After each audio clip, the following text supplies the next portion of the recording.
Марат 10 жыл бойы арбаға таңылып отырды. 10-шы жылдың соңғы айында ол дәрігерлердің өзінде таңғалдырып, төсектен көтерілді. Аяғы дірілдеп, маңдайынан тер сорғалап тұрса да, әйелі Айгүлге қарай 3 қадам жасады. Үйге жиналған туғандары қуаныштан жылап, бір-бірін құшақтап жатқанда, Айгүл үнсіз жатын бөлмеге кірді. Бір сағаттан кейін үстіне қарапайым қоңыр пальтосын киіп, шағын сөмкесін қолына ұстаған күйі қайта шықты. Марат оны құттықтауға келген адамдардың көзінше тоқтатып, қайда бара жатқанын сұрағанда, әйел 10 жыл бойы ішіне бүккен жалғыз сөйлемін айтты. Менің міндетім бүгін аяқталды. Осы үйден бір жола кетемін. Бөлме іші тына қалды. Марат балдағын еденге тіреп, әйелінің жүзінен қалжыңның нышанын іздеді. Айгүлдің жанарында өкпе де, ашу да көрінбеді. Кек ұзақ жылға дайындалған адамның сабыры бар еді. Енесі Күләш орнынан тұрып, келіннің қолындағы сөмкесіне жармасты. Қызы Дана анасының жолын бөгеп, мұның ақылға сыймайтынын айтып жылады. Айгүл ешкімге түсінік бермей, есіктен шықты да, аула сыртында күтіп тұрған ақ көлікке отырып кетті. Ол кеткеннен кейін Марат қайта отырып қалды. Тізесі әлсіздігінен емес, естіген сөзінің салмағынан бүгілген еді. 10 жыл бұрын болған жол апатынан кейін, дәрігерлер оның жүру мүмкіндігі өте аз екенін ескерткен. Айгүл мұны қабылдамай, емхана жағалап, оңалту орталықтарын іздеп, күйеуінің аяғына қайта жан бітіруге бар күшін жұмсаған. Күн сайын таңғы 5-те тұрып, Мараттың денесін уқалап, дәрісін беріп, арбасын жуып, киімін ауыстыратын. Осындай әйелдің күйеуі жүрген күні үйден кетуін ешкім түсіне алмады. Әкемді аяғынан тұрғызған адам, қуанышымыз басталған сәтте неге бізден бас тартты? Дана өксігін баса алмай сұрады. Мен де түсінбедім. Мараттың үні әрең шықты. Сендер білмейтін нәрсе бар. Күләш келіні шыққан есікке қарап сөйледі. Әйел себепсіз 10 жыл төзбейді. Себепсіз бір күнде кетпейді. Марат енесінің сөзін естігенімен жауап бере алмады. Өткен жылдар көз алдынан үзік көріністермен өте бастады. Айгүл оны бір ретте жалғыз қалдырмады. Ауруханадағы алғашқы 6 айда дәліздегі орындықта ұйықтап, үйге аптасына бір мәрте ғана келетін. Марат ашуланып, ыдыс лақтырған уақытта да әйел үнсіз жинап шығатын. Оның азабы аяқталған күні Айгүлдің неге қуана алмағанын Марат бұрын байқамаған еді. Дана анасына қоңырау шалды. Телефон өшірулі тұрды. 19 жастағы ұлы Нұрсұлтан сыртқа жүгіріп шығып, көшені бойлай көліктің ізін іздеді. Көршілер аула қақпасынан сығалап, не болғанын сұрай бастады. Күләш келген адамдарды таратып, дастархан үстіндегі тағамдарды жинауға кірісті. Марат әлденеше минут бұрын жасаған 3 қадамының қуанышын сезіне алмады. Қонақтар кеткен соң, үйде 4 адам қалды. Марат, анасы, қызы және ұлы бір үстелдің айналасында үнсіз отырды. Айгүл дайындаған бауырсақ ортада тұрды. Алайда ешкім қол созбады. Ол таңертең Маратқа ақ жейде кигізіп, шашын тарап берген. Күйеуі алғаш рет өз аяғымен тұратын күнді әйелдің өзі ұйымдастырған. Туыстарға да хабарласып, дастарханға қажет дүниені дәл сол күні өзі түгел әзірлеген. Анамның кететінін білген адам бар ма? Нұрсұлтан сауал тастады. Күләш қабағын түйіп басын шайқады. Дана үй ішін аралап, анасының заттарын тексеруге кірісті. Киімдерінің көбі орнында, әшекейлері айна алдындағы қобдишада қалыпты. Айгүл тек 2 көйлек, жеке құжаттары мен дәрі салынған шағын қалтаны алған. Мұны байқаған Дана ас үйге қайта келіп, анасының ұзақ уақытқа дайындалмағанын жеткізді. Дәрі ме? Қандай дәрі? Марат бірден сұрады. Атауы жазылмаған ақ құты. Оны бұрында көргем. Анаммен кірген сайын жасырып қоятын. Дана жауап берді. Марат әйелінің дәрі шетінін білмейтін. Айгүл соңғайларда жиі шаршап, басы ауыратынын жұмыстың көптігімен түсіндіретін. Бірнеше рет ас үйде тұрған жерінен не іздегенін ұмытып, терезеге ұзақ қарап қалған. Марат мұны ұйқысыздықтан көрген. Күйеуінің жаттығуымен ем-домына күні бойы жүгірген әйелдің шаршауы қалыпты көрінген. Ауырып жүрсе, неге айтпады? Күләш алаңбай сұрады. Ол бізге көп нәрсені айтпаған болуы мүмкін. Дана анасының бос орындығына қарап жауап қатты. Нұрсұлтан сырттан оралғанда, қолында анасының тауелсыны болды. Ол құрылғыны аула қақпасының түбінен тауып алған. Экран жарылып, телефоны өшіп қалыпты. жерге кездейсоқ түспегені анық еді. Өйткені қақпамен көлік тоқтаған аралық алыс болатын. Айгүл оны әдейі тастап кеткен болуы ықтимал. Телефонның қаптамасы арасынан банктың түбіртегі шықты. Дана қағаздағы мәліметті оқып, өңі өзгерді. 2 күн бұрын отбасының жинақ шотынан 8 миллион теңге алынған. Бұл ақша Мараттың келесі оңалту кезеңіне және үйдің несиесін жабуға сақталған еді. Шот Айгүлдің атына рәсімделгендіктен ақшаны кедергісіз ала алған. Марат түбіртекті қызының қолынан жұлып алып, санды бірнеше мәрте тексерді. Айгүл кеткен күнімен қатар, отбасының 10 жыл бойы жинаған қаржысы да жоғалған еді. Анам ақшаны алып қашқан ба? Нұрсұлтанның дауысы қатқыл шықты. Анаң жайлы ондай сөз айтпа. Марат алғаш рет дауысын көтерді. Онда мынау не? Ол бізге бір ауыз түсінік қалдырмады. Телефонын лақтырып, ақшаны алып бөтен көлікпен кетіп қалды. Айгүлдің әрісінің себебі бар. 10 жыл бойы күткен үшін өміріміздегі бүкіл ақшаны алуға құқығы бар ма? Марат ұлына жауап беруге асықпады. Айгүлдің ақшаны өз қажетіне жұмсауы оған оғаш көрінді. Әйелі 10 жылда өзіне жаңа киім алудан бас тартып, тапқан немге салған. Бір жолы Дана оқу ақысын төлей алмай қалған кезде Айгүл анасының жалғыз алтын білезігін сатып жіберген. Қолына көп қаржы түссе де, оны отбасының рұқсатынсыз емденетін адам емес еді. Кешкілік Дана анасының телефонын жөндетуге апарды. Шебер құрылғыны 1 сағат ішінде іске қосып берді. Бірақ ішіндегі деректердің басым бөлігі алдын ала өшірілген болып шықты. Байланыс нөмірлері, суреттер, жазысқан хабарламалар тазартылған. Тек соңғы қоңыраулар тізімінде Арман дәрігер атты адамға жиі хабарласқаны көрінді. Соңғы сөйлесу Айгүл үйден кетерден 20 минут бұрын болған. Дана нөмірге бірден қоңырау шалды. Ар жақтағы ер адам өзін қалалық неврология орталығының дәрігері Арман Серікұлы деп таныстырды. Дана анасының қайда жүргенін сұрағанда, дәрігер біраз уақыт жауапсыз қалды.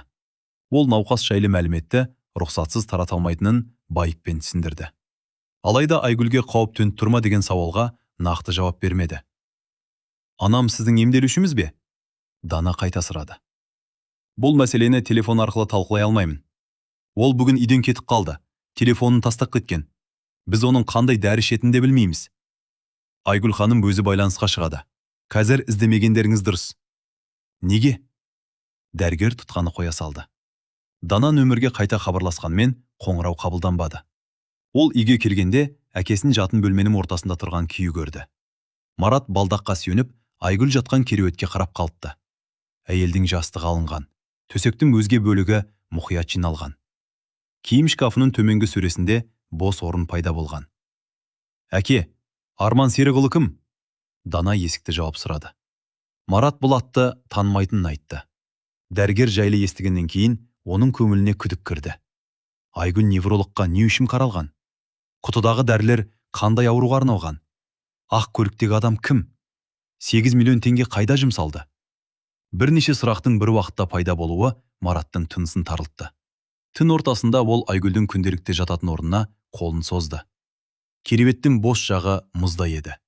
10 жыл бойы әйел осы жерге 2-3 сағат қана қисайып, Марат қозғалған сайын оянып кететін. Марат су сұраса бірден тұратын.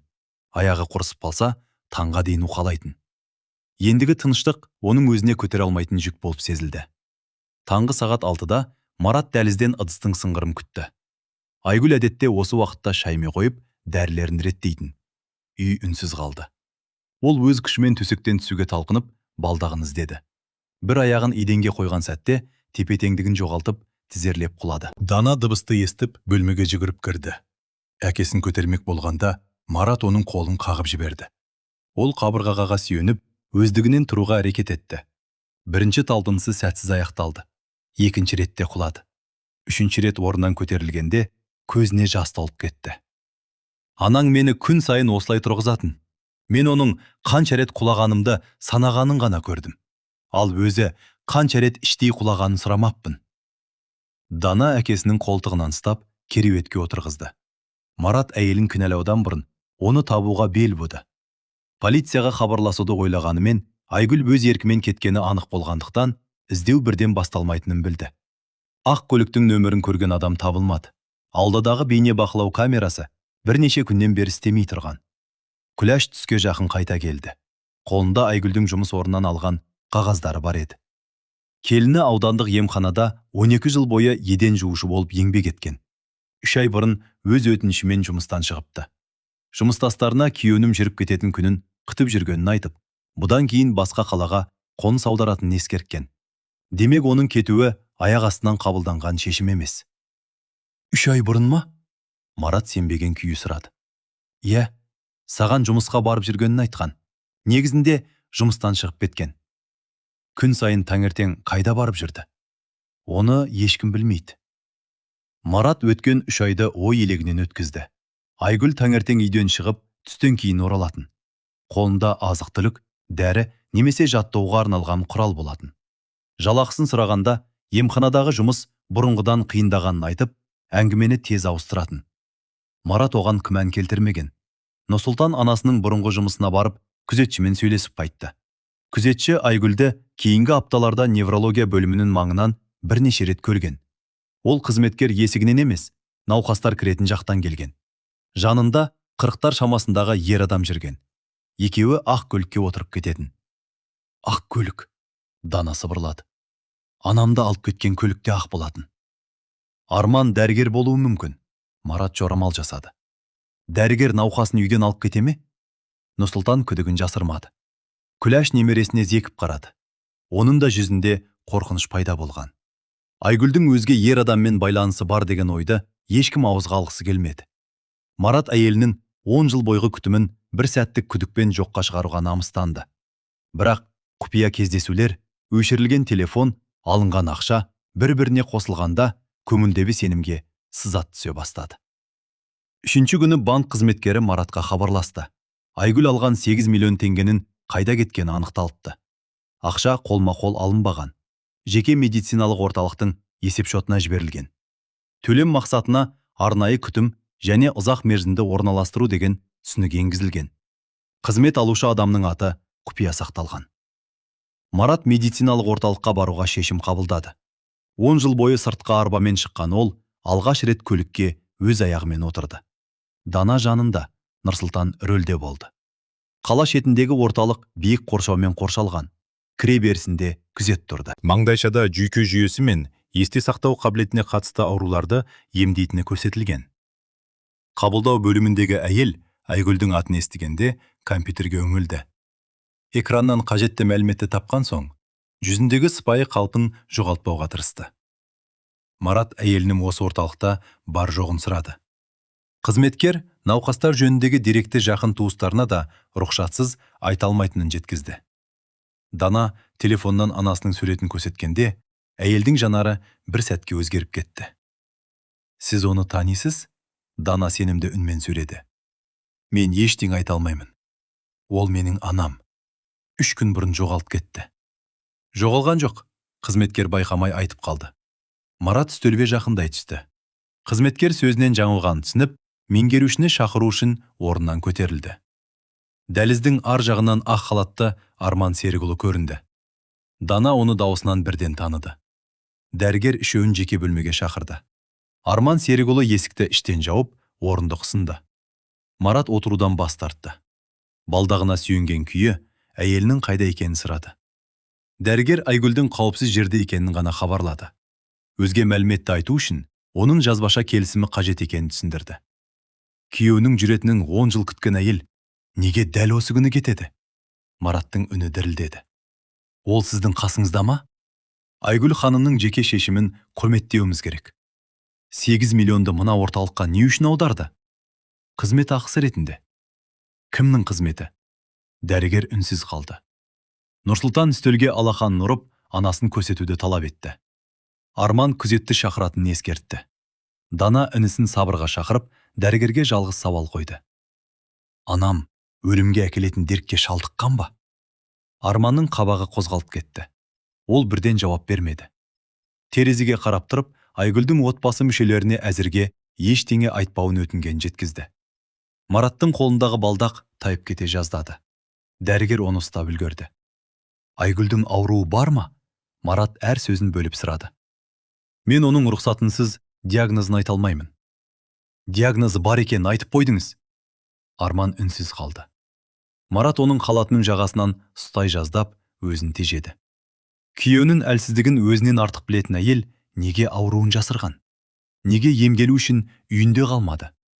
Неге телефондағы деректерді өшіріп, балаларына да мекенжайын айтпады? Дәрігер оларды шығарып салған кезде, Дана дәліздің түкпіріндегі әйелді байқап қалды. Ол қабырғаға қарап тұрды. Үстінде Айгүлдің қоңыр пальтосы бар еді. Дана, анашым, деп дауыстап, оған қарай жүгірді. Әйел бұрылып үлгермей, екі қызметкер арағаға түсті.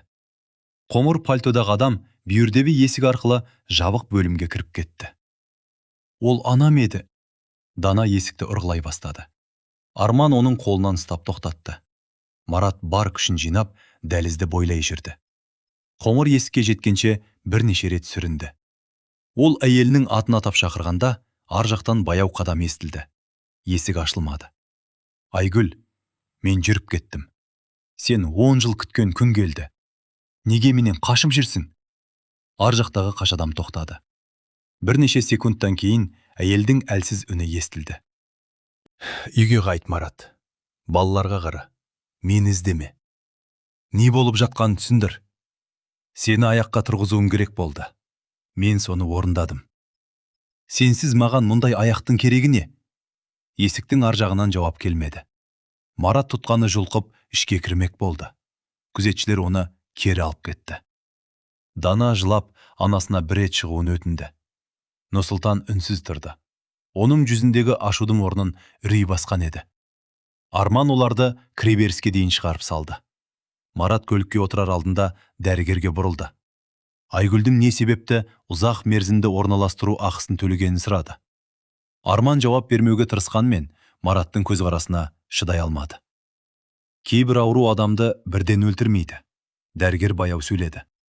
Алдымен оның өмірінен таныс жерлерді, жақын адамдарды, есімдерді бір-бірлеп алып кетеді. Айгүл, кімдерді ұмытып барады?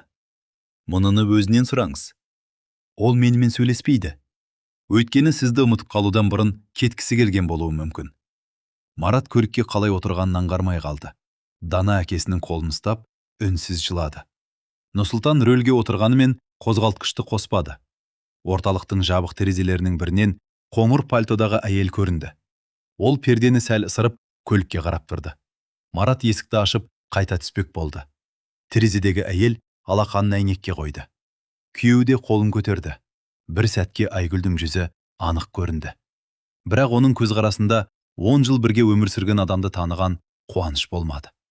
Ол Маратқа бөтен кісіге қарағандай ұзақ үміліп тұрды. Келесі сәтте әйелдің қасына Мейірбике келді. Айгүл одан терезе алдындағы балдақты ер адамның кім екенін сұрады. Мейірбике жауап беруге асықпады. Айгүл маңдайын әйнекке тигізіп, әлденені есіне түсіруге тырысты. Көлік қозғалған кезде Марат артына қарады. Айгүл терезе алдында әлі тұр еді. Оның бір қолында Марат 10 жыл бойы тағып жүрген қара баулы сағат бар болатын. Бұл сағат 3 күн бұрын үйде жоғалып кеткен. Марат әйелінің өзін толық ұмытпағанын түсінді. Алайда көлік қалтарысқа бұрылған сәтте Нұрсұлтан күтпеген сауал қойды. Әке, анам сіздің аяғыңыздан тұратын күнді 3 ай бұрын қалай нақты білген? Марат жауап таппады. Дәрігерлердің өзі оның қашан жүретінін дәл болжай алмаған. Айгүл жұмыстан 3 ай бұрын шығып, орталыққа ақша аударуға дайындалған. Көлікпен орында алдын ала белгіленген. Демек, әйел Мараттың денсаулығы жайлы үйдегілер білмейтін мәліметке ие болған. Үйге оралғанда Күләш оларды есік алдында күтті. Оның қолында Мараттың бұрынғы емдеу құжаттары тұрды. Қағаздарды ақтарып отырып, ол 10 жыл бұрынғы жол апатына қатысты бір сәйкессіздікті байқапты. Маратқа алғашқы ота жасалған күні медициналық келісімге Айгүл емес, басқа адам қол қойған. Қолтаңбаның астында Арман Серікұлының аты жазылған. Ол уақытта Арман неврология орталығында емес, апат болған ауданның жедел жәрдем бөлімінде қызмет еткен. Құжаттың шетінде қысқа медициналық белгі бар еді. Науқастың омыртқасындағы зақым қайтымды. Жүру қабілетін қалпына келтіруге мүмкіндік жоғары. Марат осы уақытқа дейін дәрігерлер алғашқы күннен үміт аз болғанын айтқан деп сеніп келген. Айгүл де 10 жыл бойы осы пікірді қайталап жүрді. Егер алғашқы дәрігер менің жүретінімді білген болса, неге ем 10 жылға созылды? Марат құжаттан көз алмай сұрады. Күләш келесі парақты алды. Онда Маратқа жүргізілген емнің бір бөлігі 5 жыл бұрын тоқтатылғаны көрсетілген.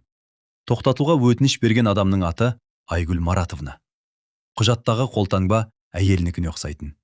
Нұрсұлтан қағазды әкесінің алдына қойды. Сонда анам, сіздің тезірек жүруіңізге кедергі жасаған ба? Марат басын көтере алмады. Бір жағында өзін 10 жыл күткен әйелдің еңбегі тұрды. Екінші жағында емді тоқтатуға берілген өтініш жатты. Айгүл оның аяғынан тұратынын алдын ала білген. Арман апат болған күннен бері олардың өміріне араласқан. Марат құжаттарды қайта тексеріп отырғанда төменгі бұрыштағы бір жылға көзі түсті. Емді тоқтату себебі ретінде науқастың өміріне тікелей қауіп төндіретін отбасылық жағдай көрсетілген.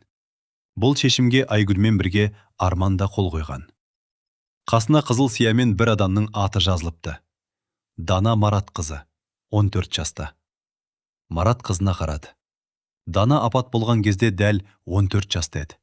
Ол әкесінің жүзіндегі сұрақты көріп, кейін шегінді.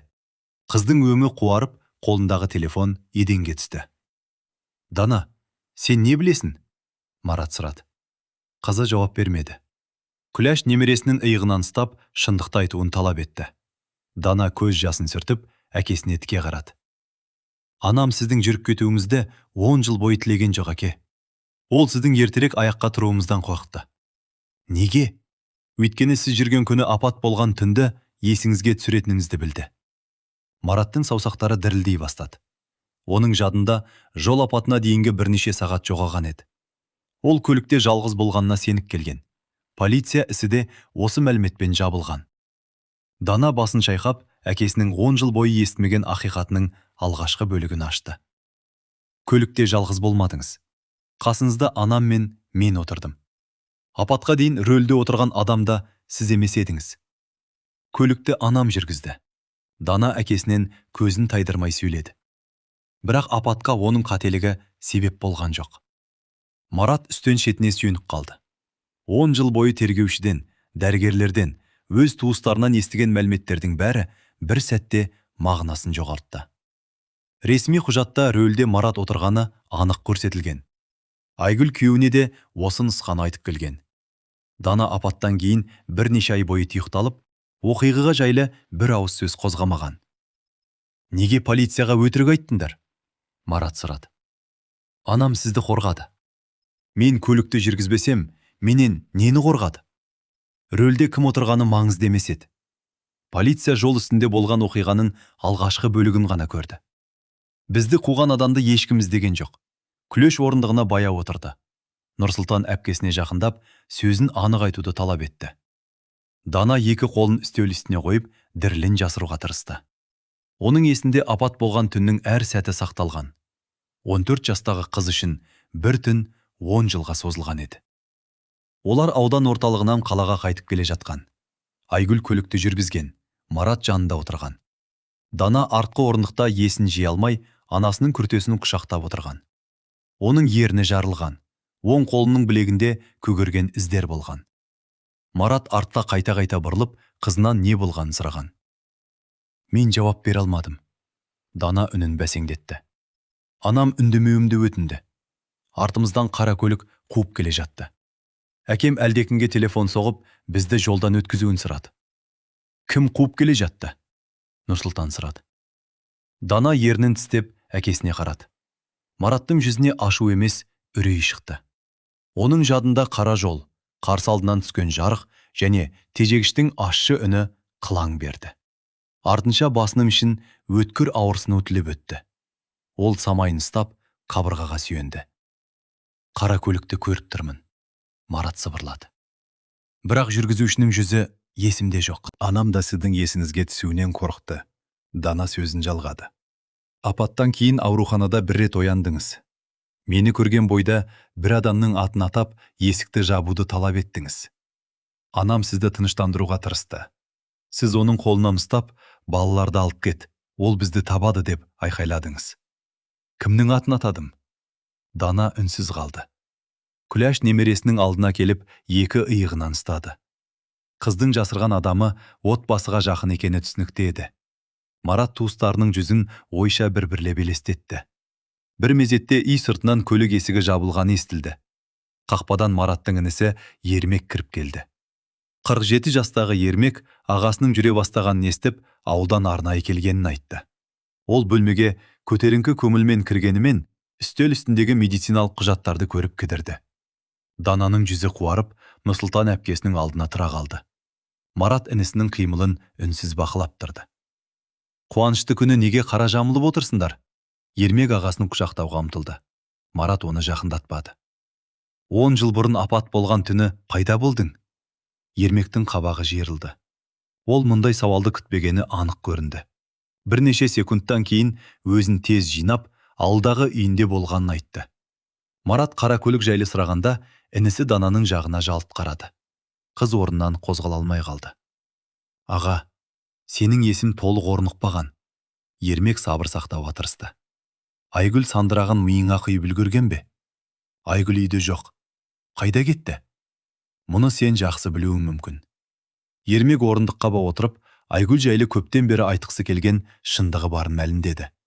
Оның айтуынша, жеңгесі бірнеше жылдан бері Арманмен жасырын кездескен. Екеуі Мараттың емін әдейі созып, қаржыны бөліскен болуы ықтимал. Айгүл күйеуі тұрған күні Арманға кетуді алдын ала жоспарлаған. Ермек ағасының отбасын бұзғысы келмегендіктен, осы уақытқа дейін үндемегенін алға тартты. Айгүлдің Арманмен бірге жүргенін өз көзіммен көрдім бе? Марат сұрады. Бір емес, бірнеше рет. Неге маған айтпадың? Сенің жағдайың көтермейді деп ойладым.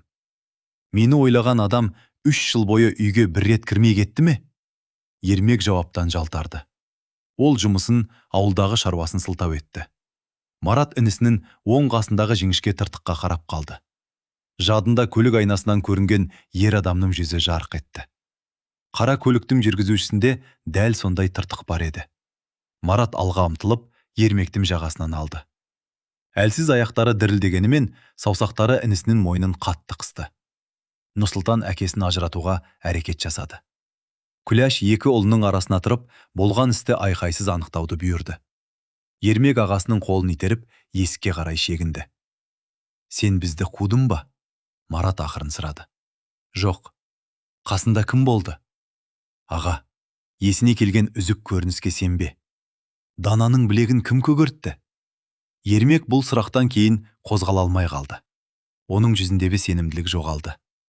Дана аузын алақанымен басып, бөлмеден жүгіріп шықты. Нұрсұлтан Ермектің жолын бөгеп, әпкесіне не істегенін сұрады. Ермек ешкімге қол тигізбегенін айтып, кінәні Арманға аударуға тырысты. Марат інісін үйден қуып шықты. Ермек қақпаға жеткенде, артына бұрылып, Айгүлдің ауруын сылтау етіп отырғанын айқайлады. Оның сөзінше, әйел отбасының ақшасын алып, көңіл қосқан адамына кеткен.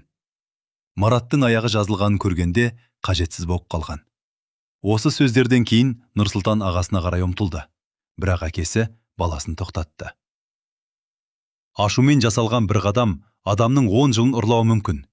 Марат ұлының білегінен ұстап сөйледі. Менің өткенімді қайталама. Ермек көлігіне отырып кетіп қалды. Марат оның соңынан қарап тұрып, қара көліктің артқышы шамын таныды. Көлік жаңа болғанымен, нөмірдің соңғы 2 саны жадындағы бейнемен сәйкес келді. Ермек бұрынғы көлігінің нөмірін жаңасына ауыстырған болуы мүмкін. Бұл дәлел емес еді. Алайда күдік қойылана түсті. Дана аула шетіндегі орындықта жалғыз отырды. Марат қасына жеткенше бірнеше рет дем алды. Қызы әкесінің жүзін көргенде, бала күніндегідей иығына басын қойды. 10 жыл бұрын айталмаған шындығы оның дауысын тыншықтырды. Марат сұрақ қоймай күтті. Ермек көкем маған қол көтерген жоқ. Дана біраздан соң сөйледі. Бірақ мені қорқытты. Апат болған күні ол мені мектептің жанынан көлігіне отырғызды. Әкең ауруханаға түсті деп алдады. Қала сыртындағы бос қоймаға апарды. Не үшін? Сізден бір құжаттың орнын білгісі келді. Сіз екеуіңіз бірге ашқан құрылыс компаниясына қатысты құжат. Мен білмейтінімді айттым. Ол сенбеді. Телефонымды алып, үйге жібермейтінін ескертті. Марат пен Ермек 12 жыл бұрын шағын құрылыс компаниясын бірге ашқан. Апатқа дейін кәсіп жақсы табыс әкелген. Марат ауруханаға түскен соң, компания бірнеше ай ішінде қарызға батып, жабылып қалған. Ермек ағасының емін төлеуге қаржы қалмағанын айтқан. Айгүл үйді кепілге қойып, ем шығынын өзі көтерген. Қандай құжатты іздеді? Марат сұрады. Компанияның есептері жазылған қара дәптерді. Марат көзін жұмды. Қара дәптерді бір сәтке есіне түсірді. Ол құрылысқа алынған материал, мердігерлерге төленген ақша және банктен шығарылған қаржының есебін жүргізген.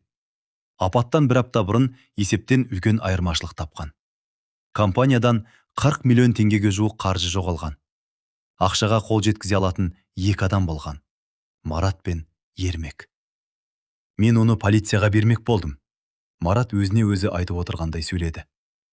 Анам мұны білген, Дана қосты. Мен үйге келмегенде, сіз екеуіңіз мені іздедіңіздер. Арман көкем қойманың орнын тауып берді. Ол кезде жедел жәрдемде жұмыс істейтін. Ермектің таныстарынан мекен-жайды естіген. Арман көлікке отырды ма? Жоқ, ол полиция шақыруға қалды. Анам мені көлікке отырғызды. Біз жолға шыққаннан кейін Ермек артымыздан қуды. Күләш аулаға шығып, әңгімеге үнсіз қосылды. Дана апаттың соңғы сәтін баяндауға көшті. Қара көлік арттарынан келіп, бірнеше рет жол жиегіне ығыстырған. Марат терезеден інісіне тоқтауды бұйырған. Ермек жылдамдығын арттырып, олардың көлігінің артқы бөлігіне соққан. Айгүл рөлді игере алмай қалған кезде, қарсы бағыттан жүк көлігі шыққан. Анам көлікті жол жиегіне бұрды. Дана көзін жұмды. Машина бірнеше рет аударылды. Мен есімді ауруханада жыдым. Анамның басы жарылған. Бірақ ол дәрігерге қаралмай, сіздің отаңыздың алдында жүрді. Полицияға не айттыңдар? Ермек бізден бұрын жеткен. Ол тергеушіге рөлде сіз болғаныңызды хабарлаған. Көліктен алынған саусақ іздері де сізге қарсы пайдаланылды. Анам шындықты ашуға талпынды. Бірақ Ермек мені ұрлыққа қатысқан адам етіп көрсететінін айтып қорқытты. Қоймадағы камераға менің кіргенім түсіп қалған. Оның көлігіне өз еркіммен отырғандай көрінген. Айгүл неге маған айтпады? Сіз оянған сайын жүйкеңіз қозызып, қан қысымыңыз көтерілетін. Бір күні жүрегіңіз тоқтап қала жаздады. Арман көкем анама өткенде күштеп еске түсіру өміріңізге қауіп төндіретінін түсіндірді. Марат медициналық құжаттағы отбасылық жағдай сөзінің мәнін түсіне бастады. Дегенмен емнің 5 жыл бұрын неге тоқтатылғаны ашылмады. Дана да бұл жайлы білмейтінін айтты. Арманның қолы қойылған өтініш күдіктеді. Айгүл емді жай ғана баяулатқан жоқ. Арнайы оңалту бағдарламасынан бас тартқан. Үйге кіргенде Нұрсұлтан компьютерден ескі компания жайлы мәлімет іздеп отырды. Құрылыс кәсіпорны Марат ауырғаннан кейін Ермектің атына өткен. 1 жылдан соң компания басқа атаумен жұмысын жалғастырыпты. Қазіргі иесі ретінде Ермектің әйелі көрсетілген. Кәсіпорын кейінгі 5 жылда бірнеше ірі мемлекеттік тапсырыс алған. Ол компанияны жаппаған. Нұрсұлтан экранды әкесіне бұрды. Атауын өзгертіп жұмысын жалғастырған. Марат 10 жыл бойы өз емін төлеу үшін Айгүлдің еден жуып жүргенін ойлады. Ал Ермек ортақ кәсіптің табысын жалғыз иемденген. Інісі ағасының жағдайын біле тұра үйге сирек келген. Марат оның әр жолы азын-аулақ ақша келіп, өзін қамқор туыс етіп көрсеткенін есіне алды. Қара дәптер қайда? Нұрсұлтан сұрады. Білмеймін. Анам білуі мүмкін бе? Білген болса Ермек оны тыныш қалдырмас еді. Күләш жылдарының бала кезін еске алып, көз жасын жасыра алмады. Ермек үнемі ағасының жетістігін қызғанатын. Марат кәсіп ашқанда, інісін жұмыссыз қалдырмай, тең серіктес еткен. Бауырлық сенімнің өтеуі осындай болады деп, ана жүрегі қабылдай алмады. Кешке үй телефоны шырылдады. Қоңырау медициналық орталықтан келді. Арман Айгүлдің жағдайы күрт өзгергенін, оның орталықтан шығып кеткенін хабарлады. Күзет камерасынан әйелдің жалғық кеткені көрінген. Үстінде қоңыр пальтосы, қолында шағын сөмкесі болған. Ол қайда баруы мүмкін? Марат абыржып сұрады. Бүгін таңертең есте сақтау сынағын өткіздік, Арман түсіндірді. Айгүл өз үйінің мекен-жайын шатастырды. Балаларының аттарын дұрысатады, бірақ олардың қазіргі жасын есіне түсіре алмады. Неге бақылаусыз қалдырдыңдар? Бөлімнен қашып шығады деп күтпедік. Ол мені таныды ма? Арман біраз үнсіздіктен кейін Айгүлдің Марат жайлы екі түрлі жауап бергенін айтты. Бір сәтте күйеуінің төсекте жатқанын, үйге тез жетуі керегін айтқан. Арада бірнеше минут өткенде Маратты апат кезінде қаза тапқан адам ретінде атаған. Оның санасында өткен шақ пен қазіргі уақыт араласа бастаған. Отбасы дереу іздеуге шықты. Дана анасының жиі баратын орындарын тексерді. Нұрсұлтан автовокзал мен емхана маңын аралады. Марат Арманмен бірге апат болған жолға бағыт алды. Айгүл жадынан айырылып бара жатса, 10 жыл бойғы ең ауыр кезеңге қайта оралуы ықтимал еді. Жол бойында Арман үнсіз отырды. Марат одан Айгүлдің нақты ауруын сұрады. Дәрігер бұл жолы құпияны сақтаудың пайдасы қалмағанын түсінді. Апат кезінде Айгүлдің басынан алған жарақаты толық емделмеген. Кейін жүйке жасушаларына зақым келтіретін сирек дерт анықталған. Алғашқы белгілер қашан басталды? Марат сұрады. 5 жыл бұрын. Менің емім тоқтатылған уақытпен сәйкес келеді. Иә. Екеуінің арасында қандай байланыс бар? Арман рөлге қарап отырып жауап беруге қиналды. 5 жыл бұрын шетелдік мамандар Маратқа күрделі ота ұсынған. Отадан кейін жүру мүмкіндігі артар еді, бірақ толық кепілдік болмаған. Құны 8 миллион теңге тұрған.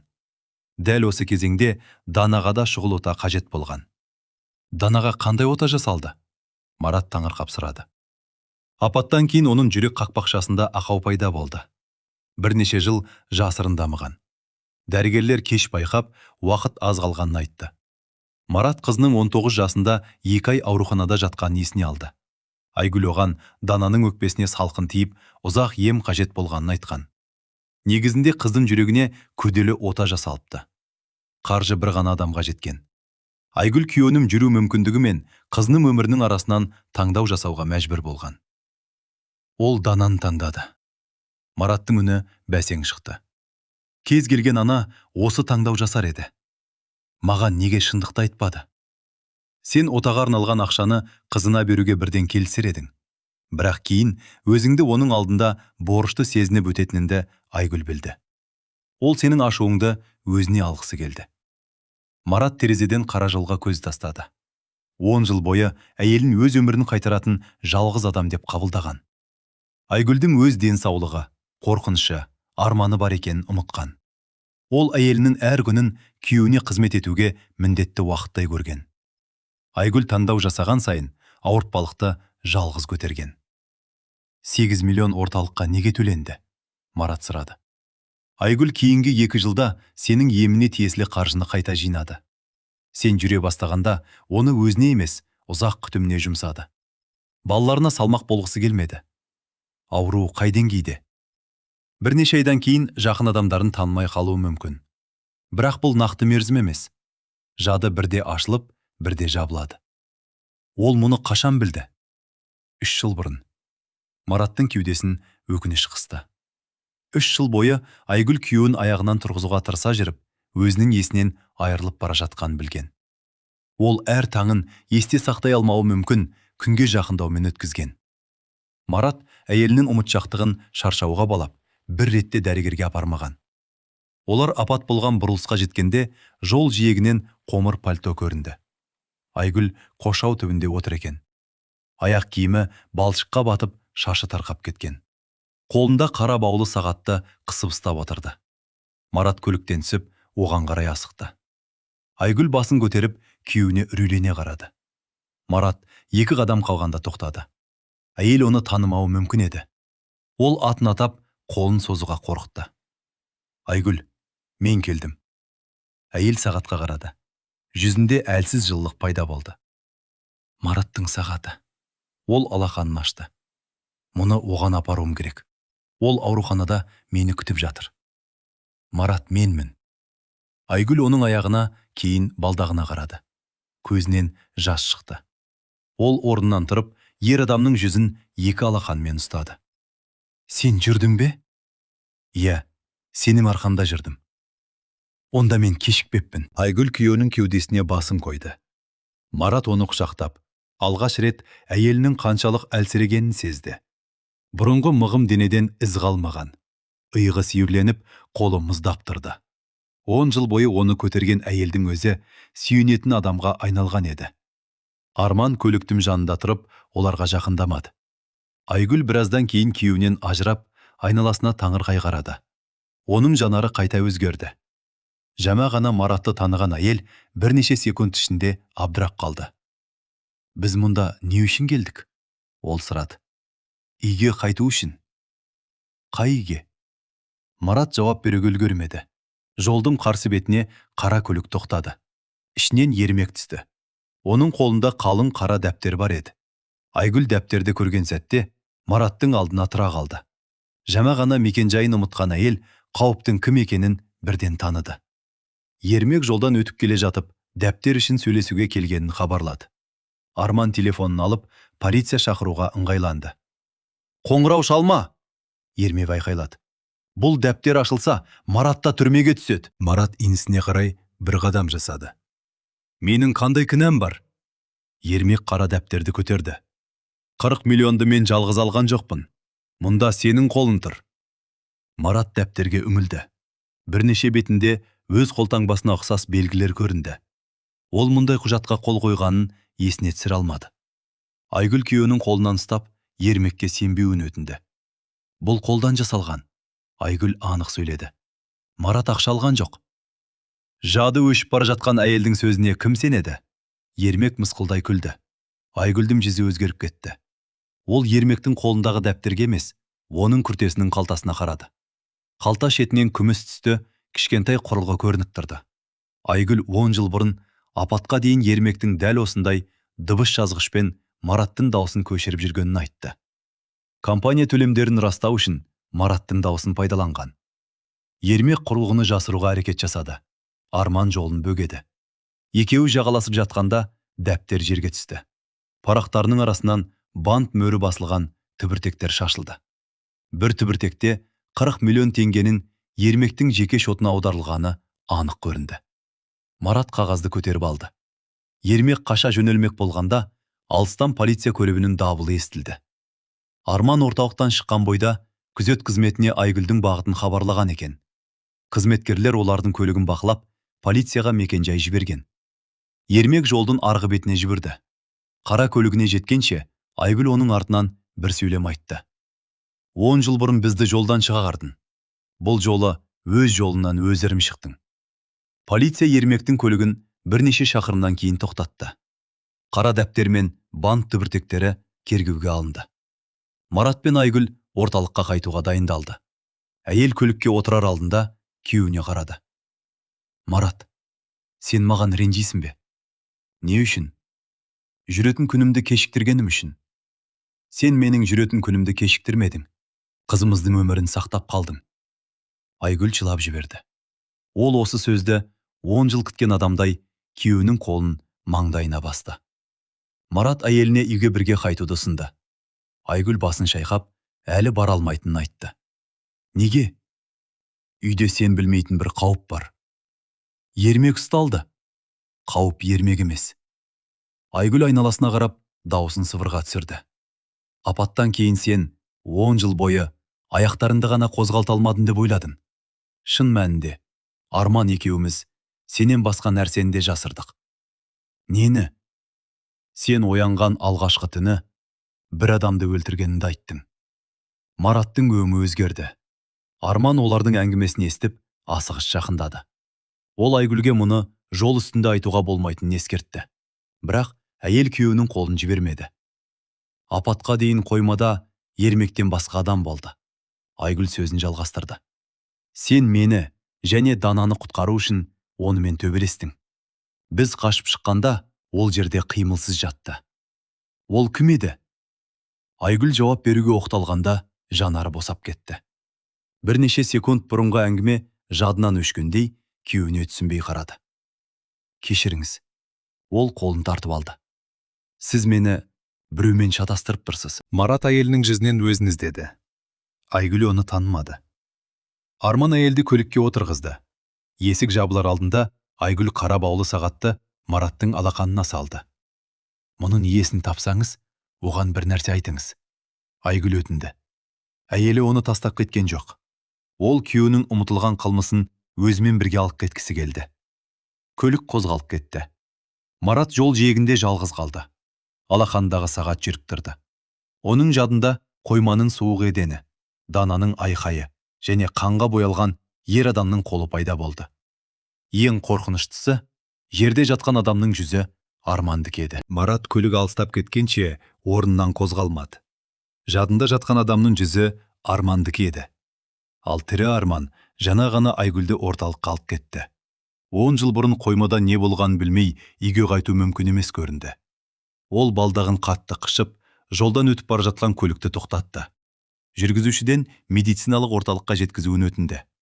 Орталыққа жеткенде Арман қабылдау бөлімінде полиция қызметкерімен сөйлесіп тұрды. Ермектен алынған қара дәптер сараптамаға жіберілген. Ал тергеушілер бұрынғы істі қайта қарауға кіріскен. Арман Маратты көрген бойда әңгімесін тоқтатты. Оның жүзіндегі мазасыздық дәрігердің бір нәрсені жасырғанын анық аңғартты.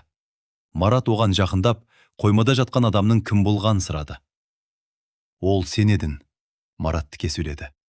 Бетіңді анық көрдім. Арман жанындағы қызметкерге қарап, жеке сөйлесуге рұқсат сұрады. Екеуі бос емдеу бөлмесіне кірді. Дәрігер есікті жапқан соң, үстіндегі халатын шешіп, орындық арқасына ілді.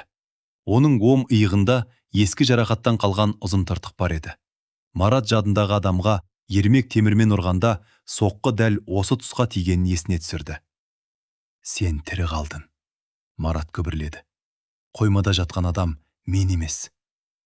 Оның жүзі сенікінен айнымайды. Оның аты Асқар еді. Менің егізінім. Марат орындыққа отыра кетті. Арман мен Асқардың бір-бірінен ажырату қиын егіз болғанын ешкім айтпаған. Асқар дәрігерлік оқуын аяқтамай, Ермектің қасына жұмысқа кірген. Құрылыс компаниясының жасырын есептерін жүргізіп, жалған мөр мен қолтаңба әзірлеген. Мараттың даусын жазып алатын құрылғыны да Ермекке Асқар тауып берген. Дананы қоймаға апарған кезде Асқар қастарында болды ма? Марат сұрады. Иә, мен оны өлтірдім бе? Арман бірден жауап қайтармады. Керезеге арқасын беріп, болған оқиғаны қай жерден бастарын білмеген адамдай біраз тұрды. 10 жыл бұрын полицияға айтылмаған бір шындық бар еді.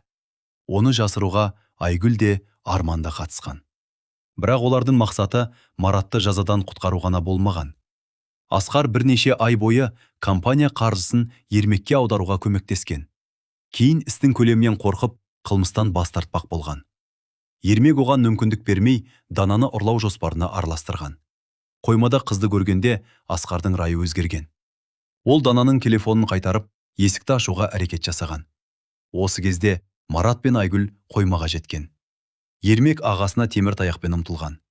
Асқар араға түсіп, соққыны иығымен қабылдаған. Марат оны Ермек деп ойлап, кеудесінен итеріп жіберген. Асқар артқа құлап, басын бетон баспалдақтың қырына соққан. Ол кезде тірі болды ма? Мараттың даусы әрең естілді. Тірі еді. Мен кеткеннен кейін не болды? Айгүл сені Дананы көлікке отырғызды. Мен жедел жәрдеммен жеткенде Асқардың тынысы бар болатын. Ермек қашуға әрекет жасады. Інім оның аяғынан ұстап, кетуіне жол бермеді. Арман Асқарды көлікке жеткізуге дайындалған кезде Ермек қолына түскен темірді қайта көтерген. Ол жаралы адамның басынан ұрып, есінен тандырған. Арман ағасын тоқтатпақ болып ұмтылғанда, Ермек оны да ұйғынан жаралаған. Асқар ауруханаға барар жолда көз жұмған. Оның өлімі Мараттың итеруінен емес, екінші соққыдан болған. Неге шындықты жасырып қалдың? Марат орнынан көтерілді. Жасырғым келген жоқ. Жедел жәрдем бекетіне хабарласып, полиция шақырдым. Тергеуші келгенше, Ермек қоймадағы камера жазбасын ауыстырып үлгерген. Сен куә болдың ғой? Мен куәлік бердім. Бірақ сараптамаға жауапты адам Ермектің құдасы болатын. Асқардың өлімі жоғалып кеткен қылмыскердің қашу ретінде рәсімделді. Мәйітті басқа ауданнан табылған аты белгісіз адам ретінде тіркеген. Марат дәрігердің сөзіне сенгісі келмеді. Арман қалтасынан ескі флеш-жад шығарды. Оның ішінде Асқардың жедел жәрдем көлігінде айтқан соңғы сөзінің дыбыстық жазбасы сақталған. Арман оны жоғалтып алудан қорқып, бірнеше көшірме жасаған. Бірақ жазбаны 10 жыл бойы неге ұсынбағаны түсініксіз еді. Осыны полицияға бірден бергенде Ермек жазасын алатын еді. Бердім. 3 күннен кейін жазба дәлелге жарамсыз деп қайтарылды. Артынша үйімнің алдында Нұрсұлтанның мектептен шыққан суреті пайда болды. Ол кезде ұлым 9 жаста болатын. Ермек маған келесі құрбанның кім болатынын осылай түсіндірді. Марат ашуын ұстай алмады. Ол Арманның жағасынан ұстап, 10 жыл үндемей жүруге қандай құқығы болған сұрады. Дәрігер қарсылық танытпады. Кінәсін мойындаған адамдай басын төмен түсірді. Қорқыныш баланың өміріне жеткенде, батыл адамның өзі әлсіз шешім қабылдауы мүмкін екенін айтты. Сендер қорықтыңдар, ал Айгүл жалғыз азап шекті. Иә, Ермек еркін жүрді. Иә, мен өзімді кінәлі сезініп, төсекке байланып жаттым. Иә. Марат қолын босатты. Ашумен арманды ұру оңай еді. Алайда өткенді өзгертпейтін. Ол өзінің де осы қасіретке апарған қателігін түсінді. Компаниядағы ұрлықты ертерек байқаса да, інісінің беделін ойлап, бір апта үндемей жүрген. Ермекті бірден құқық қорғау орнына тапсырғанда, Дана қоймаға түспес еді. Жақыныңның қателігін жасыру, оны қорғау емес екен. Марат аш үнмен сөйледі. Біз Ермекті аядық, ал ол біздің аяған әр күнімізді өз пайдасына қолданды. Арман флеш жатты Мараттың алақанына салды. Асқардың даусы анық естілетінін, Ермектің атымен ақша ұрлағаны толық айтылғанын түсіндірді. Жазбаның түпнұсқа құрылғысы аурухана мұрағатында сақталған. Қазіргі сараптама әдістері оның өзгертілмегенін дәлелдей алады. Марат флеш жатты полицияға өзі тапсыруға шешім қабылдады. Бөлмеден шыққанда Дана мен Нұрсұлтан дәлізде тұр екен. Олар әкесін іздеп келіпті. Марат балаларына Асқардың өлімі жайлы жасырмай айтып берді. Дана қоймадағы ер адамның өзіне есікті ашқанын есіне алды. Ол Асқардың жараланған күйі Ермекке қарсы тұрғанын да көрген. Мен мұны неге бұрын айтпадым? Дана маңдайын ұстап сұрады. Сен 14 жаста болдың. Марат қызының қолынан ұстады. Үлкендердің қылмысын баланың мойнына артуға болмайды. Анам мені қорғау үшін өмірін құрбан етті. Анан кек сен емес, бізді де қорғады. Бірақ оның ауыртпалығын бөліспегеніміз біздің қателігіміз. Олар полиция бөліміне бірге барды. Тергеуші Асқардың даусы жазылған құрылғыны ресми сараптамаға қабылдады. Қара дәптердегі Мараттың қолтаңбалары жалған екені алғашқы тексерістен-ақ байқалған. Ермектің көлігінен компанияның көне мөрлері, бірнеше адамның жеке құжат көшірмелері және дыбыс өңдейтін құрылғы табылған. Кергеу енді бір ғана ұрлықпен шектелмейтін болды. Ермек көрші бөлмеде отырған. Ағасын көргенде орнынан тұрып тергеушіден жеке сөйлесуге рұқсат сұрады. Марат келіспеді. Інісі анасын, балаларын айтып жалына бастағанда, ол есік алдына тоқтады. Ермектің жанарында өкініштен гөрі құтылуға деген үміт басым еді. Аға, мені қаматсаң, анамыздың жүрегі шыдамайды. Ермек жалынды. Анамыздың жүрегін сен 10 жыл бұрын ойлау керек едің. Ақшаны қайтарамын. Дананың қорқынышын қалай қайтарасын? Айгүлдің жоғалған жадын ше? Менің төсекте өткен 10 жылымды қайдан табасын? Мен апатты қаламадым. Бірақ тоқтауға талай мүмкіндігің болды. Ермек ағасына Асқардың өлімі кездейсоқ болғанын айтып ақталды. Марат оның сөзіне жауап қатпады. Кешірім сұрау жазадан құтылудың кілт емес екенін түсінді. Шынайы өкініш адам ұсталғаннан кейін емес, қате қадамға дейін пайда болуы керек еді. Күләш полиция бөліміне келгенде, екі ұлының арасындағы ақиқат ашылып қойған. Анасы Ермектің алдына барып ұзақ қарады. Баласын құшақтаудың орнына бетінен бір рет сипады. Көзінен аққан жасын сірпей кергеушіге бұрылды. Ұлымның кінәсін жасырмаймын. Бір баламды қорғау үшін өзге балаларының өмірін құртуға құқым жоқ. Ермек анасының аяғына жығылды. Күләш оны орнынан тұрғызбады. Ол Маратқа қарай жүріп, үлкен ұлының қолынан ұстады. Ана махаббаты қылмысты ақтауға емес, адамды тура жолға қайтаруға қызмет етуі керегін айтты. Бөлімнен шыққан кезде Арман қоңырау шалды. Айгүлдің жағдайы қайта нашарлаған. Ол дәрісін қабылдаудан бас тартып, күйеуіне бару керегін айтып, мазасызданыпты. Марат балалармен бірге орталыққа асықты. Айгүлдің палатасына кіргенде, әйел кереует шетінде киініп отыр екен. Қайда барасың? Марат алдына тізерлей отырды. Күйеуіме дәрі беруім керек. Ол жалғыз қозғала алмайды. Ол жүріп кетті. Айгүл оның бетіне ұзақ қарады. Бір сәттен кейін көзіндегі алаң сейілді. Ол Мараттың екі қолын ұстап, аяғына көз салды. Жүзінде баяу күлкі пайда болды. Расымен сен бе? Иә, менмін. Ермек қайда? Қамауда. Асқардың жазбасы табылды. Сен жасырған ақиқат ашылды. Айгүлдің ойғы босап, терең дем алды. Ол осы хабарды күткенше, өзін ұстап жүргендей кереуетке қисайды. Дана анасының бір жағына, Нұрсұлтан екінші жағына отырды. Әйел балаларын танып, аттарын дұрыс атады. Мен сендерді тастап кеткен жоқпын. Айгүл олардың қолын қысты. Өздеріңді маған қарауға байлап қойғым келмеді. Сіз бізге салмақ емессіз. Нұрсұлтан көзіне жас алып жауап берді. Әкең де маған салмақ болған жоқ. Бірақ ол өзін 10 жыл бойы кінәлі сезінді. Мен сендердің де сондай өмір сүргендеріңді қаламадым. Марат әйелінің алдына орындық қойып отырды. Айгүлдің үйден кетуіне ренжіген алғашқы сәтін есіне алды. Ол әйелдің 10 жылдық еңбегін бір күндік қадаммен өлшеген. Адамның не үшін кеткенін білмей тұрып, оны сатқын санау қандай жеңіл екенін түсінді. Ал өзгенің үнсіз көтерген жүгін тану үшін жүректің көзі керек еді. Үйге қайт, Марат өтінді. Бұл жолы мен саған қарайым. Айгүл басын шайқады. Сен жаңа ғана жүрдің. Өміріңді маған арнақ қойма. Сен 10 жылыңды маған бердің. Бергенімді қайтар деп күтсем, ол махаббат болмайды. Мен қарыз өтеу үшін айтып отырған жоқпын. Айгүл үнсіз тыңдады. Марат оның қасында қалу міндет емес, өзінің таңдау екенін түсіндірді. Ауру адамға күтім жасау өмірден бас тарту емес. Адам сүйгенінің жанында жүріп те, балаларына әке, анасына ұл, өзіне қажет тұлға болып қала алады. Арман бөлмеге кіріп, олардың әңгімесін бөлді. Айгүлдің жағдайын тексергеннен кейін отбасы мүшелерін кеңсесіне шақырды. Қолында шетелдік клиникадан келген қорытынды бар еді. Айгүлдің дерті тоқтаусыз үдей беретін ауру ретінде қаралғанмен, жаңа зерттеу нәтижесі өзгеше мүмкіндік көрсеткен. Оның есте сақтауын бұзып жүрген негізгі себеп апаттан қалған қан тамырының зақымы болуы мүмкін. Оны емдеуге бола ма? Дана бірден сұрады. Күрделі ота қажет. Қанша мүмкіндік бар? Жадының нашарлауын тоқтатуға мүмкіндік жоғары. Жоғалған естеліктер толық қайтпауы ықтимал. Қауіпті ме? Арман үнсіз қалды.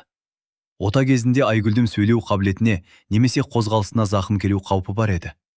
Ең ауыр жағдайда әйел оянбауы мүмкін. Ота жасалмаса, оның жады бірнеше ай ішінде күрт әлсірейді.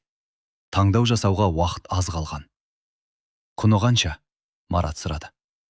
Арман экрандағы есепті көрсетті. Ота мен кейінгі емге 12 миллион теңге қажет. Айгүл орталыққа аударған 8 миллионның бір бөлігі алғашқы тексерістерге жұмсалған. Қалған қаражат жеткіліксіз еді. Отбасының үйі кепілде, ал Мараттың тұрақты табысы жоқ. Компаниядағы ақшаны қайтаруға бола ма? Нұрсұлтан сұрады. Тергеу мен сот аяқталғанша оған қол жеткізе алмайсыңдар. Арман жауап берді. Дана көлігін сатуды ұсынды. Нұрсұлтан оқуын тоқтатып, жұмысқа кіретінін айтты. Күләш ауылдағы үйін сатуға дайын екенін хабарлады. Айгүл мұның бәрін естіп, орнынан тұрды. Ол ешкімнің өз өмірін бұзуға рұқсат бермейтінін қатқыл үнмен жеткізді. Бір адамның өмірін сақтаймыз деп, 5 адамның тіршілігін шайқауға болмайды. Сіз әкемді сақтағанда осыны ойладыңыз ба? Дана сұрады. Айгүл жауап бере алмады. Сіз әкем үшін үйді кепілге қойдыңыз. Мен үшін оның отасынан бас тарттыңыз. Нұрсұлтан үшін күндіз-түні еңбек еттіңіз. Ал біз, сіз үшін бір қадам жасауға келгенде неге тоқтатасыз? Мен анамын. Біз де бала күйінде қалмадық. Дананың сөзі Айгүлді үнсіз қалдырды. Нұрсұлтан анасының алдына келіп қолын ұстады. 10 жыл бойы олардың отбасында бір адам шешім қабылдап, ауыртпалықты жалғыз көтерген. Соның кесірінен әрқайсысы ақиқаттан алыстаған.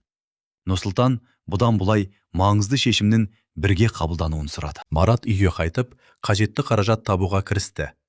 Өз үлесінен айырылған компанияның қазіргі құны өте жоғары еді. Тергеушінің рұқсатымен ол кәсіпорынның уақытша басқарушысына жолықты. Ермектің әйелі Рәзия кеңседе жалғыз отыр екен. Рәзия күйеуінің қылмысынан хабарсыз екенін айтты. Бірақ Марат үстелге қара дәптердің көшірмесін қойған кезде әйелдің жүзі өзгерді. Ол бірнеше жыл бойы қаржының заңсыз келгенін білген. Ермек компанияны ағасынан сатып алдын деп сендірген. Рәзия құжаттарға сұрамай қол қойып жүрген. Айгүлдің отасына ақша керек. Марат ашық сөйледі. Өзіме тиесілі үлесті қазір қайтарсаң, Кергеуде сенің көмектескеніңді жасамаймын. Менің де балаларым бар. Мен сенің балаларыңды көшеге шығарғалы отырған жоқпын. Ұрланған дүниенің бір бөлігін ғана сұраттырмын. Рәзия ойланып қалды. Ол ақшаны бірден бере алмайтынын, есеп-шоттар бұғатталғанын түсіндірді. Бірақ Ермектің 2 жыл бұрын сатып алған бос ғимараты бар екенін айтты. Құжат бойынша нысан Рәзияның атында болғандықтан оны сатуға мүмкіндік бар. Құны отаға жететін. Неге көмектесіп отырсың? Марат сұрады. Айгүл бір кезде менің баламды құтқарған. Марат бұл жайлы білмейтін.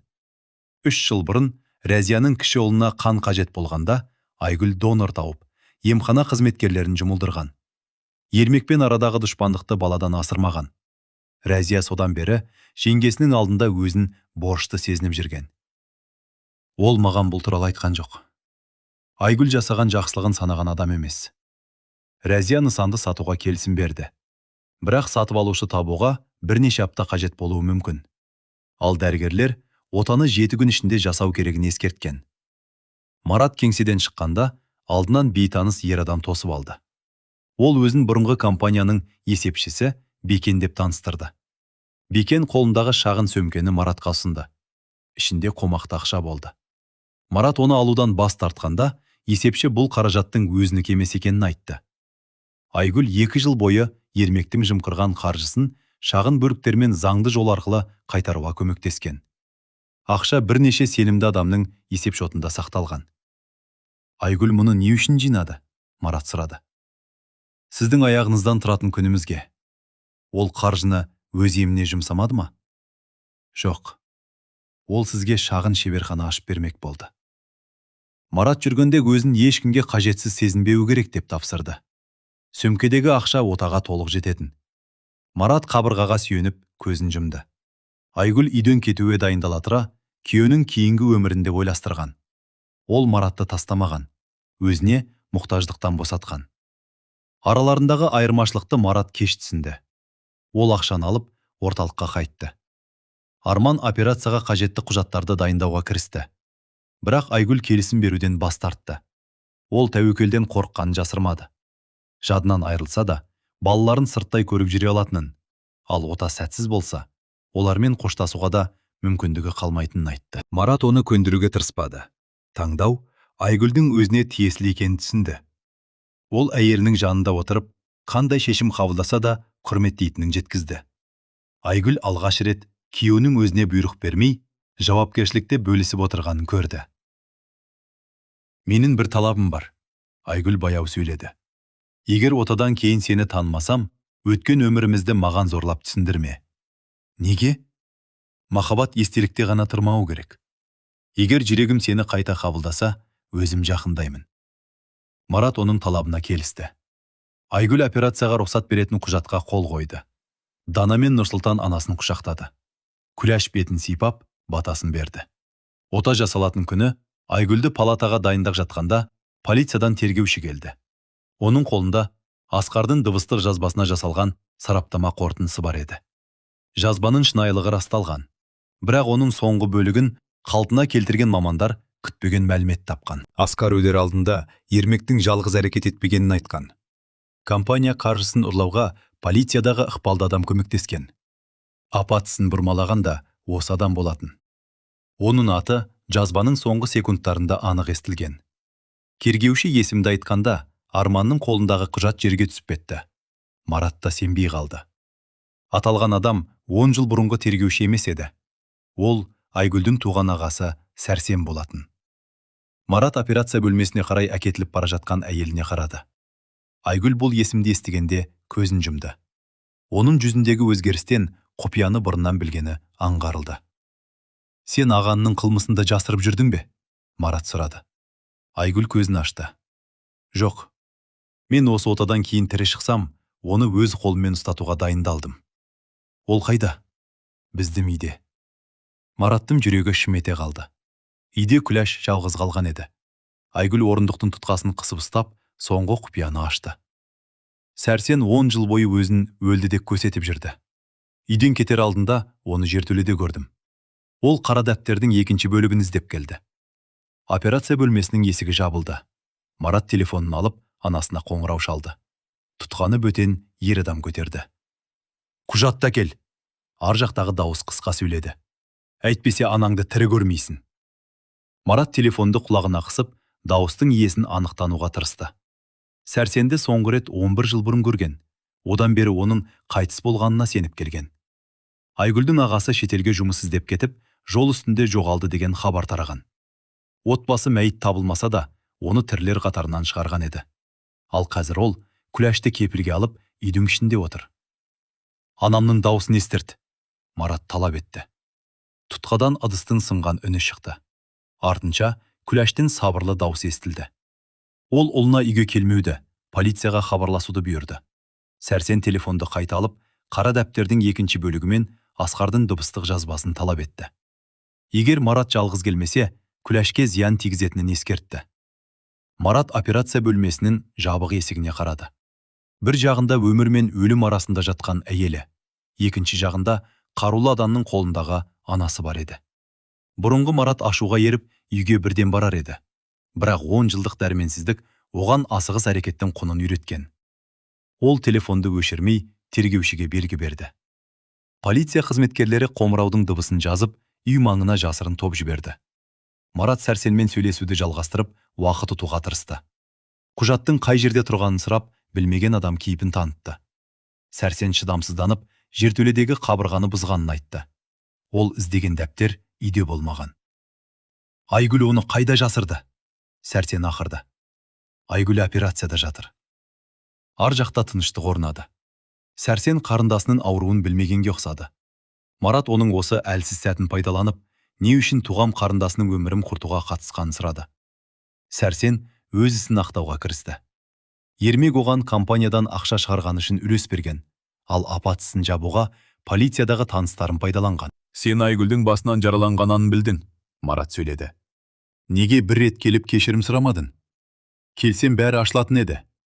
Ақиқат ашылмасын деп, қарындасының жадынан айырылуына жол бердім. Мен оны көлікпен қумадым. Бірақ қуған адамды қорғадың. Сәрсен жауап қайтара алмады. Адам қылмысты өз қолмен жасамаса да, оны жасыру арқылы зардабына ортақ болатынын түсінгісі келмеді. Ол ақша ұрламаған, тек құжат рәсімдегенін алға тартты. Марат әр адам өз әрекетінің шағын бөлігіне ғана жауап берсе, үлкен қасіреттің иесі тағылмай қалатынын айтты. Осы сөзден кейін Сәрсен ашуға мініп, тұтқаны үзіп жіберді. Тергеуші үйдің сызбасын сұрады. Марат жертөледен аулаға шығатын ескі есік барын есіне түсірді. Оны бірнеше жылдан бері ешкім пайдаланбаған. Полиция тобы көрші ауланың артынан кіріп, есікке жетуге шешім қабылдады. Марат ауруханада қалу керек еді. Бірақ анасының дауысын естіген соң тыныш отыра алмады. Дана әкесінің жолын бөгеді. Анасы операцияда, әжесі қауіпте тұрғанда оның өз өмірін қатерге тігуі отбасына көмектеспейтінін айтты. Марат қызына қарап, 14 жасар қорқып қалған баланы емес, ақылмен шешім қабылдайтын ересек адамды көрді. Ол алғаш рет баласының сөзін әкелік намыстан жоғары қойды. Тергеушіге үйдің әр бөлмесін қағазға түсіріп беріп, ауруханада қалды. Операция басталғаннан кейінгі алғашқы сағат баяу өтті. Нұрсұлтан дәлізді қайта-қайта айналып жүрді. Дана үнсіз отырып, анасының саусақтарына жаққан бояудың ізін алақаннан кетіре алмады. Марат терезе алдында балдаққа сүйеніп бірді. Оның жүрегінде бұрын сезілмеген дәрменсіздігі қайта оянды. Бірақ бұл жолы аяқ емес, белгісіздік қозғалтпай қойған еді. 2 сағаттан соң тергеушінің қоңырауы келді. Полиция жертөледегі есік арқылы үйге кіріп, Күләшті босатқан. Сәрсен қарсылық көрсетуге әрекет жасағанмен, ешкім жараланбаған. Оның күртесінен бос тапанша табылыпты. Күләш жедел жәрдем тексерісінен кейін ауруханаға келе жатқан. Марат орындыққа отырып, бетін алақанмен жапты. Анасының амандығына қуанғанмен, Айгүлдің ағасы жайлы ақиқат жанына ауыртты. Әйелі 10 жыл бойы күйеуінің інісі мен өз ағасының қылмысын жалғыз арқалаған. Екі отбасының ұятын жасырамын деп, өз денсаулығын ұмытқан. Жақындарын қорғауға тырысқан сайын, өзі қорғансыз қалған. Күләш ауруханаға кіргенде, Марат орнынан тұрып қарсы алды. Анасы ұлының аяғына қарамай, бірден құшағына басты. Марат оның иығына басын қойып, бала күніндегідей жылап жіберді. Күләш ұлын жұбатып, өзін кінәламауын өтінді. Сәрсен үйге кіргенде, әйел оған шай ұсынып, сабырға шақырғанын айтып берді. Қорықпадыңыз ба? Нұрсұлтан сұрады. Қорықтым. Бірақ қорыққан адам ақылынан айырылмау керек. Ол сізге зиян тигізуі мүмкін еді. Ашуын емес, қорқынышын көрдім. Қылмыс жасаған адам жазадан бұрын өзінен қашады. Күләш ертөледен табылған бір затты тергеушіге көрсеткенін айтты. Қабырғаның қуысында қара дәптердің екінші бөлігі жатқан. Айгүл оны 5 жыл бұрын жасырып, үстім кірпішпен бекіткен. Дәптерде Ермек пен Сәрсеннің ақша аударымдары ғана емес, оларға көмектескен қызметкерлердің аты да жазылған. Кергеуге қажет негізгі дәлел табылды. Айгүл мұның орнын қайдан білді? Мараттан қалды. Қабырғаны өзі қалаған. Күләш жауап берді. Сен ауруханада жатқанда үйді жөндеп жүргенін айтқан еді. Негізінде дәлелді сақтаған екен. Неге полицияға тапсырмады? Балаларға қауіп төнеді деп қорыққан. Ермек пен Сәрсеннің артында кімдер тұрғанын білмеген. Марат әйелінің үнсіздігін толық ақтай алмады, бірақ оны түсіне бастады. Қорқынышпен қабылданған шешім дұрыс болмауы мүмкін, алайда оған сырттан үкім айту оңай. Айгүл бір мезетте науқас күйеуін, жаралы қызын, кішкентай ұлын қорғауға мәжбүр болған. Оның жанында кеңес беретін адам емес, әр қайсысы өз қауіпінен қашқан туыстар жүрген. Әйел жалғыз шешім қабылдауға үйреніп қалған. Операцияның 4-ші сағатында Арман шықты. Оның маңдайында тер, көзінде шаршау бар еді. Қан тамырындағы зақым қалпына келтірілген. Негізгі қауіп артта қалған. Бірақ Айгүл әлі оянбаған. Жады мен сөйлеу қабілетінің қаншалық сақталғанын кек оянғаннан кейін білуге болатын. Ол тірі ме? Марат сұрады. Тірі. Осы жалғыз жауап отбасыға үміт берді. Дана орындыққа отырып жылады. Нұрсұлтан теріс бұрылып көзін сүртті. Күләш дұға оқып, келінінің амандығын тіледі. Марат операция бөлмесінің есігіне қолын қойып, Айгүлдің 10 жыл бұрын дәл осылай күткенін ойлады. Айгүл палатаға ауыстырылғанда беті бозарып жатты. Марат оның қасына отырып, қолын ұстады. Саусақтары бұрынғыдай жылы емес еді. Ол әйеліне еш нәрсе айтып мазаламады. Кек тынысын тыңдап, кірпігінің қимылын күтті. Айгүл 5 сағаттан кейін көзін ашты. Алдымен төбеге, кейін керезеге қарады. Қасында отырған Маратты байқап, қабағын сәл түйді. Ер адам уәдедесін есіне алып, өзін таныстыруға асықпады. Оның қолын босатып, дәрігер шақырмақ болды. Кетпеңіз. Айгүл әлсіз үнмен сөйледі. Марат орнына қайта отырды. Әйел оның жүзін зерттеп, кім екенін есіне түсіруге тырысты. Дана мен Нұрсұлтан есік алдында үнсіз тұрды. Айгүл балаларында танымағандай қарады. Арман қысқа тексеріс жүргізді. Айгүл өз атын айтты. Туған жерін есіне түсірді. Қарапайым сұрақтарға дұрыс жауап берді. Бірақ отбасы мүшелерінің аттарын атай алмады. Оның есінде 20 жылдан астам уақыт жоғалған еді.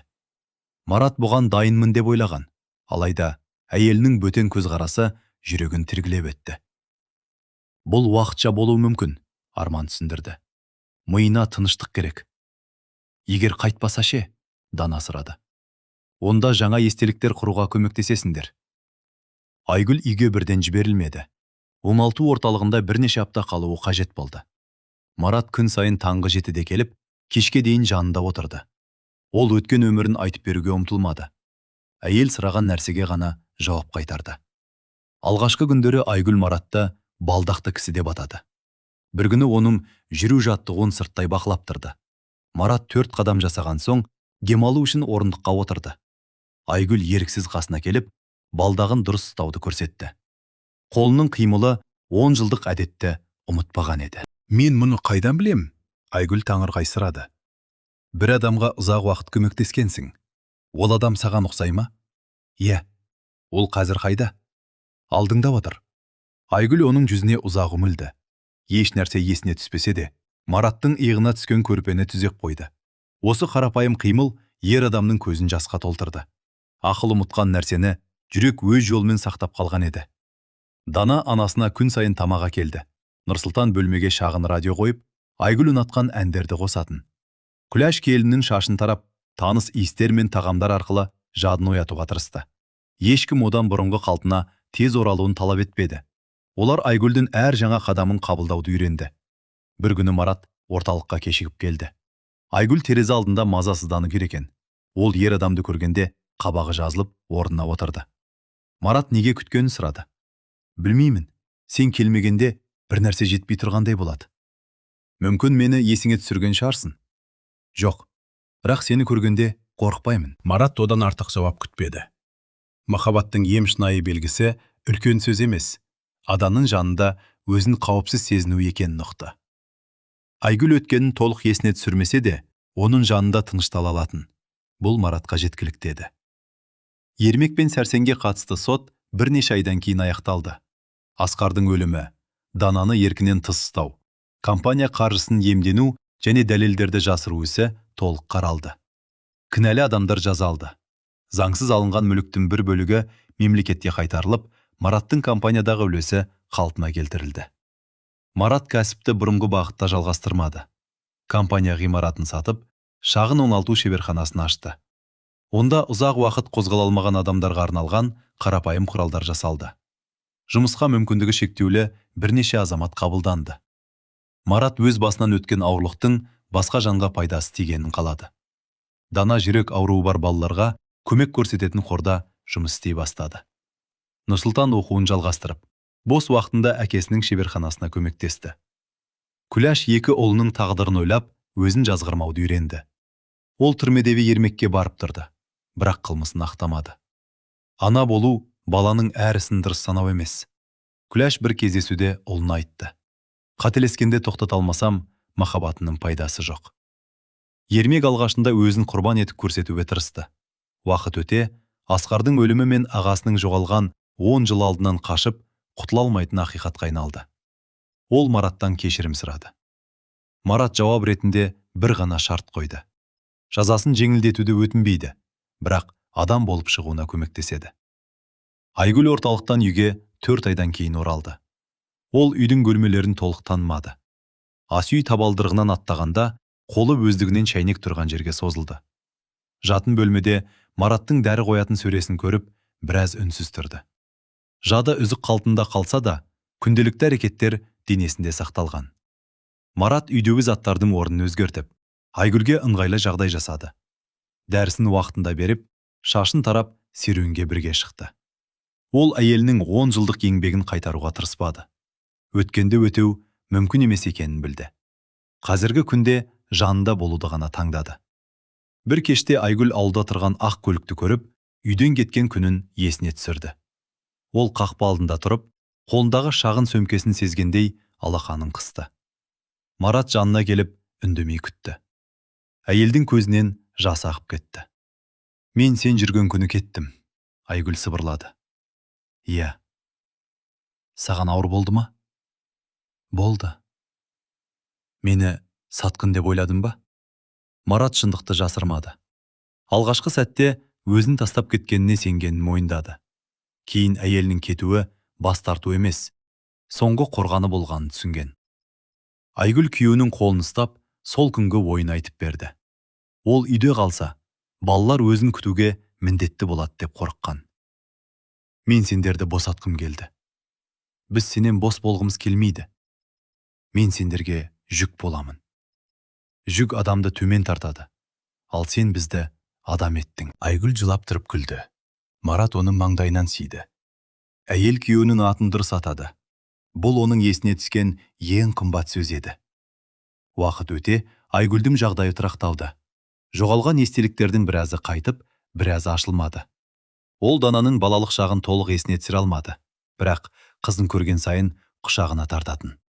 Нұрсұлтанның кішкентай кезін ұмытқанымен, оның дауысын алыстан танитын. Марат балдақты 1 жылдан кейін қойды. Дәрігерлер оған асықпай жүруге рұқсат берді. Алғашқы еркін қадамын үйдің ауласында жасады. Айгүл қарсы алдында тұрып, қолын созды. Құлап қалсаң ше? Ол алаңдай сұрады. Сен барда қайта тұрамын. Мен ұстай алмай қалуым мүмкін. Онда екеуміз бірге тұрамыз. Марат әйеліне дейін жетіп, қолынан ұстады. 10 жыл бұрын Айгүл оның әр қадамын санап, құлағаған сайын көтерген. Қазір Марат әйелінің әр оянған күнін бағалап, ұмытқан сайын қайта таныстыратын. Олардың өмірі бұрынғы қалпына оралмады, бірақ жаңа мағына тапты. Айгүл күйеуі жүрген күні үйден кеткен еді. Жұрт оны 10 жыл күткен еңбегін аяқтап, өз өмірін таңдады деп ойлады. Шындығында ол отбасына ауруын көрсетпеу үшін кеткен. Бірақ отбасы оны аяғандықтан емес, сүйгендіктен қайта алып келді.